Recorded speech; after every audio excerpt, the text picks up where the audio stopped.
Visto el desarrollo económico durante los gobiernos precedentes, volvemos a la presidencia de Juárez.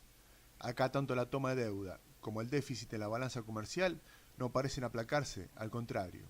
Al terminar esta etapa de gobierno, la deuda se multiplicó por 8, llegando alrededor de los 300 millones de libras. Y el descenso del valor del precio de las materias primas contribuyó a profundizar el déficit comercial. Pero como hasta 1888 la afluencia de capitales era una constante, los efectos del desmanejo económico se disimulaban. Lo que realmente marca un cambio cualitativo con las anteriores gestiones es la ola privatista en la que cae el unicato, con los principales activos del Estado. Respondiendo a la presión de los ingleses, en su condición de acreedores privilegiados, que pretendían asegurarse el control de los ferrocarriles, sabedores de la importancia estratégica de estos, primero se vende el ferrocarril andino, luego el Central Norte y para terminar con la venta por parte de la provincia de Buenos Aires del Ferrocarril del Oeste, la verdadera joya del patrimonio nacional. Este era un valor muy caro para todos, ya que fue el primer tren que echó a rodar en 1857 y en el momento de su venta gozaba de un superávit operativo comercial enorme, independientemente de las estrategias de desprestigio que se usaron para justificar la venta ante la opinión pública. También llega a límites muy peligrosos la especulación financiera, vicio que ya era una constante de las gestiones anteriores, al punto que desde el gobierno se promulga la ley de bancos garantidos, por lo cual se constituían bancos privados que podían emitir sin respaldo. La consecuencia, producto de la irresponsabilidad fiscal, fue desastrosa. Y queda como emergente final la corrupción. Y parece que tal vez no haya que pensarla como un problema ético solamente, sino tal vez como un problema práctico, como una variable regular dentro del mismo modelo. Pensemos que dentro del sistema electoral, para elegir gobernantes, no solo se constituían electores los estancieros, que en ese momento estaban en el poder en su provincia de origen, también asumían el cargo de elector o diputado, sujetos que estaban a la orden de los estancieros pero no eran ricos. Y viendo por un lado la forma en que sus patrones engrosaban su fortuna mediante métodos non santos, por otro tenían al alcance de la mano la posibilidad de hacerse ellos mismos también inmensamente ricos a costa del Estado, usufructuando su rol de político o funcionario. Son una oleada de nuevos millonarios que emergen en la sociedad porteña y se hacen visibles por la ostentación de sus casas palacios, carruajes y vida dispendiosa. Posiblemente el cambio sustancial entre el gobierno de Selman y sus antecesores, y por eso la corrupción parece una variable regular, era que los primeros hacían lo que ellos consideraban conveniente al país y de paso ganaban platas con métodos poco éticos y en forma ventajera. En cambio, durante Juárez, la sensación era que todo era al revés. Primero ganar plata a paladas y después, si se puede, buscar el beneficio de los intereses del país. En estos casos de desmadre económico, en los cuales participaba la nación, las provincias no le iban en saga, con la provincia de Buenos Aires a la cabeza. Podemos citar como ejemplos de vaciamiento de los bancos hipotecarios de la provincia, en función de la burbuja financiera durante el gobierno de Máximo Alejandro Paz. Es paradigmático el caso del banco hipotecario, con el aumento de la emisión de células al 500%, con la ley de ejidos y colonias agrícolas, todas sustentadas sobre valoraciones fraudulentas de la propiedad. Juárez Selman produjo tamaño descontento que tuvo la capacidad de unir en su contra a sectores que en otras ocasiones hubieran sido irreconciliables, como lo demostrarían un tiempo después apenas producía su caída. A mediados de 1889, una nota de Francisco Barruetaveña en el diario La Nación dispara la crisis. Se producen los primeros mitines en el Jardín Florida, lugar céntrico de la ciudad dedicado al esparcimiento y propiedad de la familia Bullrich, que congregaron una multitud de descontentos con el régimen. En esa oportunidad hablaron Aristóbulo del Valle, Vicente Fidel López y el ultracatólico Pedro Goyena. Se recibieron adhesiones de Bartolomé Mitre y Bernardo de Irigoyen, pero el que se llevó todos los aplausos y recibió de líder fue un abogado que había pertenecido a los sectores populares del alcinismo en sus comienzos, y su figura representaba la antítesis de los valores del viejo régimen, Leandro Nicéforo Alem. En tiempos de derroche y ostentación por parte de los nuevos millonarios del régimen, la figura austera de Alem los interpelaba con su sola presencia. El contexto donde se producían los mitines se contaba con la adhesión del mitrismo, algunos viejos autonomistas y sectores católicos descontentos de la época de Roca, lo cual no constituía ninguna novedad, porque en definitiva eran sectores minoritarios, los mismos que como partidos unidos habían llevado a la candidatura de Manuel Ocampo en las pasadas elecciones. Lo que sí revestía una novedad y un salto cuantitativo era la numerosa participación de jóvenes pertenecientes a la clase media, que vehiculizaban ese sordo descontento que capeaba desde hacía rato en la sociedad, y el quiebre de la economía había hecho aflorar con enorme fuerza, los cuales se movilizaban detrás de la figura de Alem, con su discurso de barricada y su aura de principismo y decencia. Entre estos jóvenes se encontraban futuros dirigentes que tendrían profunda gravitación en los próximos años de la política argentina, como Juan B. Justo, Hipólito Yrigoyen, Nicolás Repetto, Lisandro de la Torre, Marcelo T. de Alvear, etc. Así, en septiembre de ese año se constituye la Unión Cívica de la Juventud. Ya a consecuencia de los problemas económicos, la inflación que beneficiaba a los sectores ligados a la exportación hacía estragos en la mayoría de la población. El descontento seguía creciendo. En diciembre de ese año se realiza un nuevo acto, en el cual los cívicos son fuertemente reprimidos por la policía. Este hecho toma gran trascendencia en la opinión pública. Muchos coinciden que este acontecimiento precipitó la decisión de levantarse en armas contra el régimen. En abril de 1890 se produce un nuevo y gigantesco mitin que reúne a más de 20.000 personas, en el cual formalmente se lanza el ruedo de la Unión Cívica. Acá a los oradores se suma Mitre, acomodando su discurso a una base popular a la cual no estaba acostumbrado.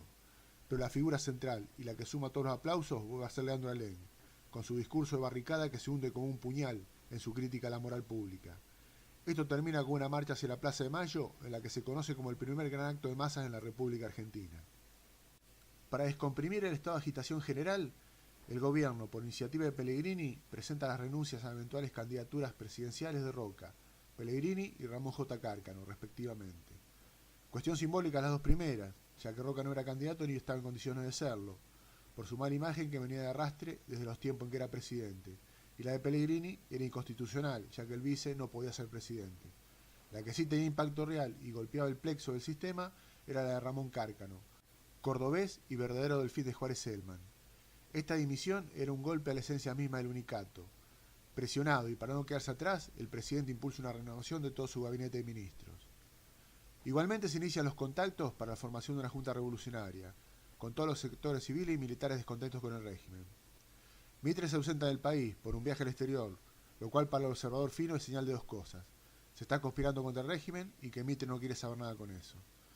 En realidad, a la línea de Mitre solo lo unía el deseo de terminar con Juárez. En los demás, mientras el primero quería subvertir todo el orden establecido, el dueño del diario de la Nación solo quería corregir algunos detalles y que todo continúe más o menos igual, pero sin Juárez. Los preparativos revolucionarios siguen adelante, cuando en junio la Argentina entra en cesación de pagos con la Baring Brothers, provocando un pequeño sismo internacional en el mundo de las finanzas, quiebra de la Baring incluida, producto del abuso de los préstamos. El jefe militar de la revolución, Manuel J. Campos, se reúne con los oficiales para comunicarles el plan. El ataque a centros neurálgicos del poder, como la Casa Rosada y el cuartel de Retiro, correspondía al ejército, mientras el secuestro de toda la línea jerárquica del poder, Juárez Celman, Pellegrini y Roca como presidente del Senado, más la del jefe militar Levalle, correspondía a los milicianos civiles. Anoticiado Celman de los planes revolucionarios, al día siguiente manda a detener al general Campos y demás jefes militares sublevados. Y acá el episodio que cambió la revolución. En su lugar de detención, el Regimiento 10, a cargo del coronel Toscano, un jefe militar que había servido a las órdenes de Roca, este recibe un pedido de su otrora jefe militar y hoy presidente del Senado de entrevistarse a solas con el prisionero. Toscano, dada la afinidad con su ex jefe, accede al pedido y de noche y en la más absoluta discreción se produce el encuentro Roca-Campos, el que cambiaría el destino de la revolución. Aprovechando la heterogeneidad del movimiento revolucionario y el carácter del mitrista de Campos, Roca convence a este que de triunfar la revolución, el nuevo presidente sería Leandro Alem, lo cual sería nefasto para los intereses de todos, y especialmente del mitrismo, que lo más conveniente para todos es un cambio de nombres pero no de régimen, opinión que seguramente Mitre firmaría encantado. No le es difícil a Roca convencer al jefe revolucionario, ya que Campos es como Roca un hombre del poder y compartían muchas cosas, especialmente la idea sobre el modelo de país. El inconveniente estriba en que Campos es considerado un hombre de honor y había comprometido su palabra en encabezar la revolución, ante lo cual Roca lo persuade de que podía encabezarla tranquilamente siempre y cuando no la lleve al triunfo, es decir, la toma inmediata del poder, para lo cual en su carácter de líder y experimentado militar podía sabotear los planes de lucha en terreno sin comprometer su prestigio como soldado. Acordado todo, el próximo paso como parte de la farsa es hacerle llegar a Leandro Alem el mensaje por parte de Campos de que la revolución no se suspende, que solo falta establecer una fecha, ya que éste tenía los elementos a su disposición para simular una fuga cuando quisiera y ponerse al frente de las tropas rebeldes. Ante esto, los revolucionarios fijan como fecha la madrugada del 26 de julio y que Leandro Alem será presidente provisional de la República. Todo parece marchar sobre ruedas para los revolucionarios, ya que en la hora estipulada se presenta el general Campos, recién fugado de su prisión, presto para comandar a las fuerzas rebeldes en la revuelta, y tal cual los previstos, las fuerzas revolucionarias, al mando de Alén, toman el parque de artillería frente a la Plaza Lavalle.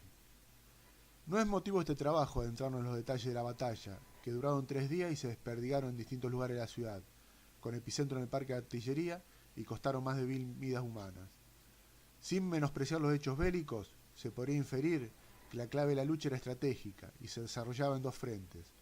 Por un lado en el parque, donde se concentraba el grueso de las fuerzas atacantes, y el general Campo empleaba todo un arsenal de recursos para retener el lugar a los rebeldes.